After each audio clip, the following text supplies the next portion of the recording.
Hello everyone, Don Antonio from the Cigar Castle, and every Thursday night at 9 p.m. we do Cigars 101. Basically, I could help to guide on how to cut, prep, and light a cigar properly, and then we go ahead and use the flavor wheel to discover the different notes that we're experiencing in the cigar. Now tonight, we're all smoking different cigars. I'm doing this Series Grand Reserve in 1988 by Warped. Is it Matt? Matt is doing the Tempest by Alec Bradley, the Nicaraguan version. Mike is going to smoke the Sun-Grown Maduro by Rocky Patel. That cigar won #2 Cigar of the Year in Cigar Snob magazine. We have Kareem on this side who's going to do a Connecticut Asylum 13. He's already punched his cigar. So my cigar has already been lit and has gone out, so I'll show you how to do a relight on that. But let's start with Matt first. So Matt, on that cigar here, we're going to just size it up first. So when we look at the cigar, we're looking at the crown or the head of the cigar here, just to see what it might accommodate. Now, you could do a 7mm punch on a cigar like this, or a straight cut. So those are your options when I look at the construction of that cigar. So all you need to do now is decide which way you might want to go with that. Well, I have the punch, so... You're going to do a punch, yeah, okay.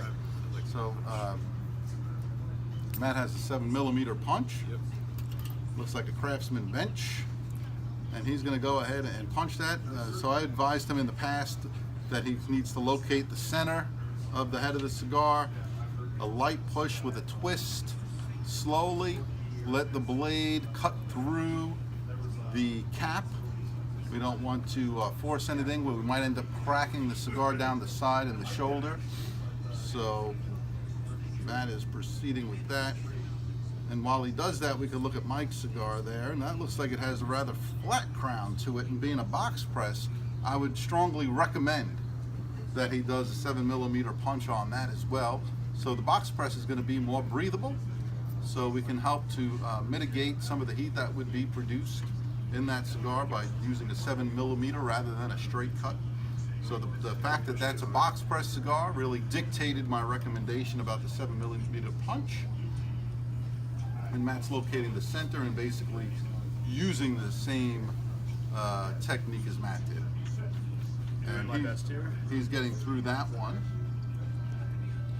And then step 2 of the process is prepping the cigar. So what's prepping a cigar?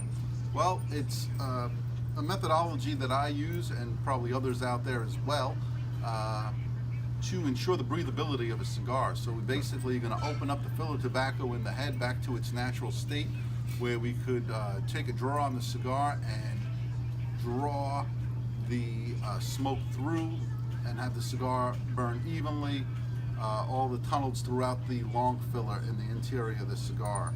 So the perfect draw tool looks like this, and it comes with a sleeve or a sheath, and there's a barbed end here to help back out some of the tobacco. So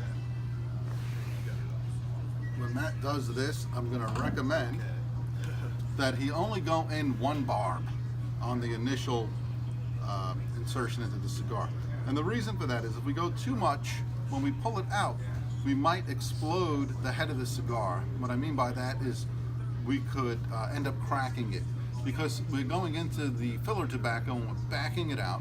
And as we back it out, if we've grabbed too much of that filler tobacco, it's going to be pushing out to the side. As it pushes out to the side, the shoulder could give and create a crack.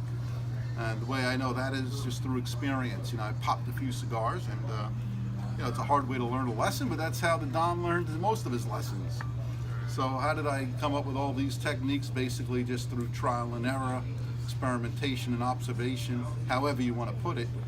Basically just self-taught, and these are the steps in prepping a cigar that I think it ends up tasting best. So it just comes down to my experience and what I do, and it works for me. And if you want to give it a try, it could work for you as well, especially if you had frustrations with a tight drawing cigar. Now, as Matt works through this thing. You're gonna have to give me Okay. guidance. I got a little bit out. All right, so I kind of like to hold it in my hand this way. Okay. And basically just kind of come in here, and it looks like you were going pretty good. Like I like to, now that you've got some of the tobacco backed out, just go a little bit deeper and pull slowly. Always, everything what you do with cigars is slow. And this cigar is pretty tight. It's got a tight pack, more on the side closer to me, on the top here and on its left hand side. The right and the bottom was rather easy, so I'm going to address this side now. Now I'm pushing down the side. I'm going to pull it out, push it back toward the middle, so when I come out I don't run the blades of the barbs against the 7mm punch where I could rough up or crack the shoulder. So I'm always in mind of the construction of the cigar, and we want to be delicate with it, because once we crack it, it's cracked, right?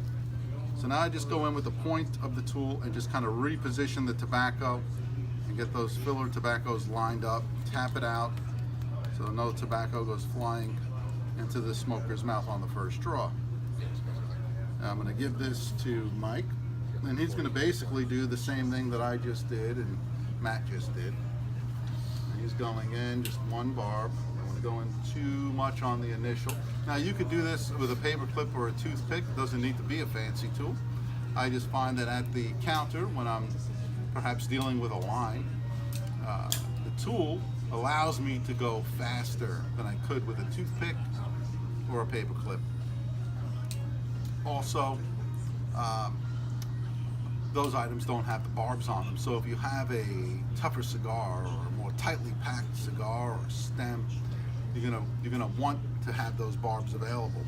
Now, in the past, when I've seen like an egregious stem, which is basically the bottom 2/3 of the backbone of the leaf, residing all the way up into the head, from what I understand from Cuban rollers that I've spoken to, only the top third of the leaf stem in the backbone should really reside in the cigar, and that should be pointed towards the foot, where any of the flavors that it might give to the cigar will happen up front and won't cause any kind of a construction issue with the cigar and have it burn funny. That also being said, I know that more flavor does reside in the stem, since that's the main conduit to how the leaf receives its nourishment. But from what I understand also is that the bottom 2/3 of that leaf, and the more you get towards the end of the stem or the bottom part of the leaf stem, is the more bitter it becomes. So for two reasons, you really don't want that in your cigar. And what I'll do is I'll loosen it up with the perfect draw tool, and then go in with a small pair of hemostats with a low profile, and I'll wrap it around the stem there and I'll lock onto it and then extract the stem out slowly. Now, I don't have a stem here to demonstrate that on, but I'm just going to take a look over here at Mike's cigar real quick and make sure that things are looking proper. So Mike, the one critique I would have here is you did very well down the center. I would just come now towards the edge here and just push things towards the middle, okay, just to open them up evenly. So this way when your cigar is burning, it's going to have that nice even draw and a nice even burn. So there's a little bit of a stem here. It's nothing really too egregious, but for the purpose of this video, I'm going to try to basically extract what I can. So I'm going to go down one side, the front part of the stem, then I'm going to go down the back side, and then I'll go down the right of it here, and then the left. Now that just effectively just loosens it up, kind of preps the stem for extraction. Okay, so what does the stem look like when it's residing in the cigar? Well, here, Joe, let me just kind of come into here and just show you. Well, I'll move it a little bit so you could see. You see that there? Right there. And basically, I'm just going to work this way in front of the lens and just go in. I want you to be able to see this.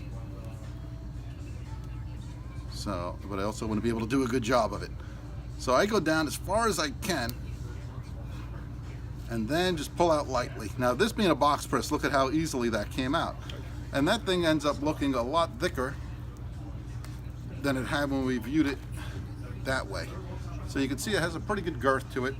I don't believe it would have caused him really any draw issues, but probably the last third of the cigar, the taste might have been affected. So now we have this tunnel where the stem was residing, so I go back in and just push towards that side. And just effectively collapse that tunnel and open up the rest of the cigar. So now I know from past experience this cigar is going to pull like a dream. And what I'll have Mike do is go ahead and just take a draw on that cigar, a cold draw before we light it, so he can see the breathability. The only thing I would give you a heads up about is that there's some dust from the tobacco that might end up hitting the back of your throat. So what I like to do is press my tongue to the roof of my mouth when I take that draw, blocking that dust from hitting the back of my throat and hits underneath my tongue instead. It doesn't choke me out that way. There you go. You probably got a nice easy draw there, I hope. Yeah. Okay. Then we got Kareem over there. He's already lit up and smoking. So he enjoys the class, but he also enjoys his cigar. All right, so now the guys are going to basically light these cigars in the same methodology that I do at the counter, which is in layers, right? So first we toast the cigar. Probably most of us are well familiar with that routine, and if we're not, we've probably at least heard of it. And basically you're just going to brush the flame across the face of the cigar. And I'm just going to demonstrate for the guys here on my unlit cigar, just for the purpose of the demonstration. This is not how I relight. Okay, so basically, guys, what you're going to do is take your cigar, take your single jet lighter. I always prefer a single jet, and you're just going to basically come in to where you start to see the orange initially on the foot of the cigar there. So now that it's sparking up, I know I don't need to go any closer than that really to kind of get the cigar going. You can see I keep the flame off of the cigar. Okay, so that's just basically, I'm retoasting the cigar. Now, I don't want to go too far with this because I want to relight it properly for you in the video. How many times will we need to pass over the cigar to get it to light? Well, that all depends on the cigar. They all light at their own pace. So basically it always starts out the same way with the toasting, which is basically blackening the foot. We're not trying to light it, we're just getting it used to the new temperature. We're introducing the fire now to the cigar for the first time in its life, right? So we don't want to shock it and maybe cause a crack on the foot wrap. So I have a question before I light. My hole is a little bit off center. Should I try to get a little bit on the fat side? So, No, I would leave that as it is. Matt, basically what Matt's talking about here is he's a little off center on his punch. It shouldn't be too big of a deal, but if the cigar starts burning wonky because of that, at that point then you could correct and go back in with your punch and just basically do a neighboring hole here, not exactly the whole thing, just enough to kind of make it a little bit more symmetrical. And that's what Mike will do if necessary. So I don't like to go down the road of trying to fix something that perhaps isn't a problem.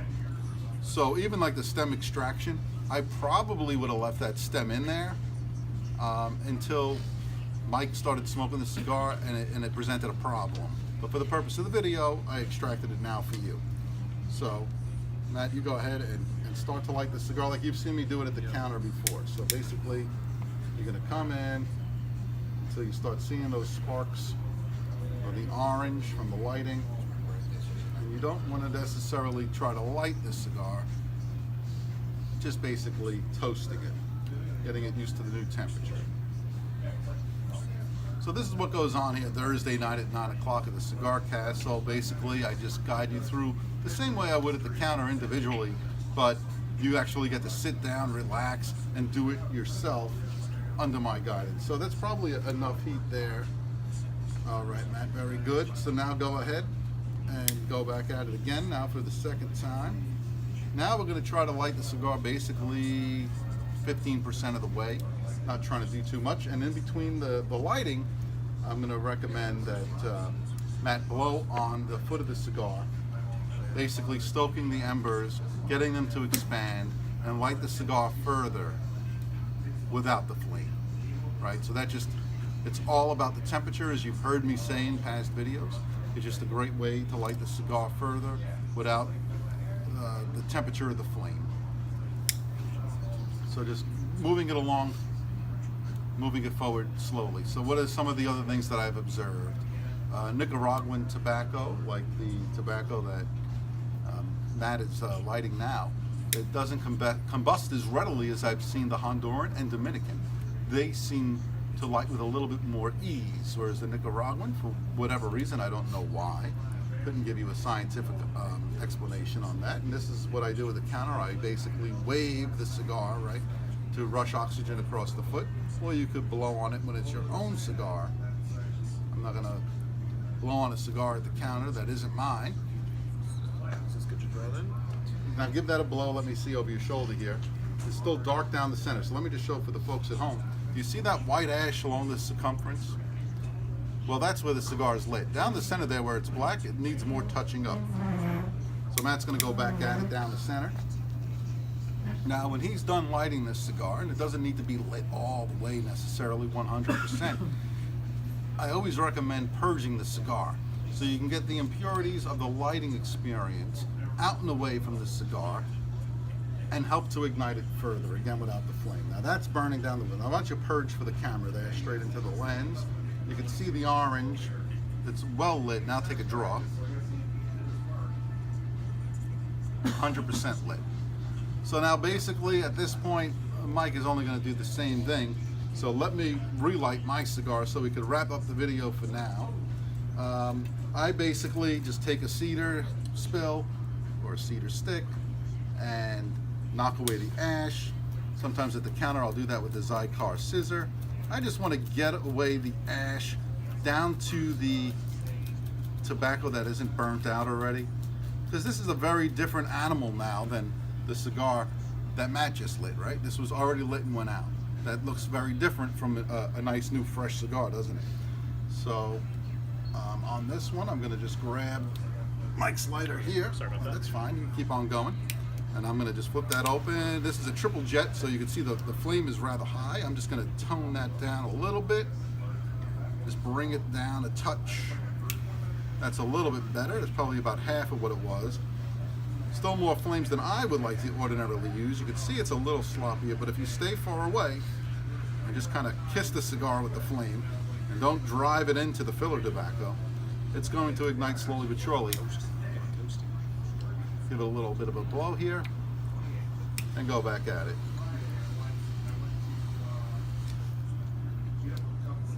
Now this is the bit that's really necessary to use the cedar stick. Now this is going to be a soft flame. Cigars are stored and aged in cedar, so we're not introducing a new note to the cigar. Also, it's going to allow me to carry that flame in on a draw to ignite that tobacco, that fresh tobacco behind that ash up front there, which I really can't get past that pit without scorching the exterior of my cigar or the outer edge. You can see it's pretty well along. All right, so now I'm going to purge and then take a draw on the cedar. Hi, Antonio. Hi, Fiona. I'm going to light that up, purge, purge, purge, and take a draw.